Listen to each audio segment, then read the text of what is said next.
the cable industry, which was still made up primarily of entrepreneurs, had, after the 1984 activity, most of the people in the industry had decided, okay, that's Washington, we did that, we're done with that, we don't need to worry about Washington. And I would say the industry as a whole did not act like you need to act if you're a regulated business, which is participating in the political process, and the fundraising and lobbying and all the stuff that goes on. So the industry was vulnerable, and not our company actually was participating more than some others, but by and large the industry was kind of a no-show.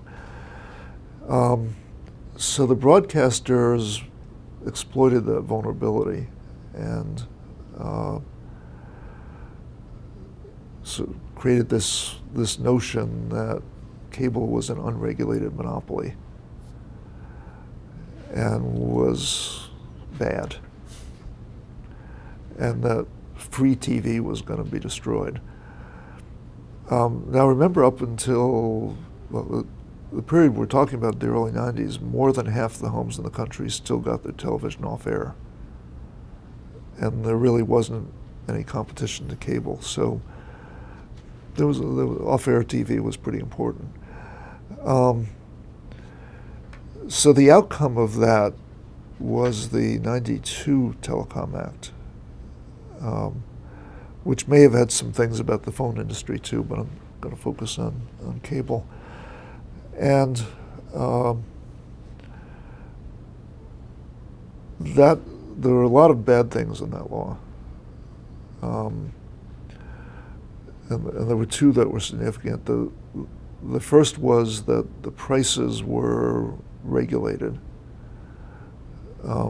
at the federal level, and this was obviously politically motivated, but in two steps the FCC cut the allowable prices by, I think, about 15%. Joe would have the number. And I guess it says something about the strength of the business that everybody didn't go bankrupt, but it was a bad time. And the other thing that happened was the industry was, at that time, most of the cable networks were owned by cable companies. And there was reason for that, although it was depicted as an evil conspiracy. But and we may have talked about this last time too, but the reason for it was that originally there was no funding to create cable networks, so and the cable industry had capacity, so the networks were started by the cable companies who provided funding and equity.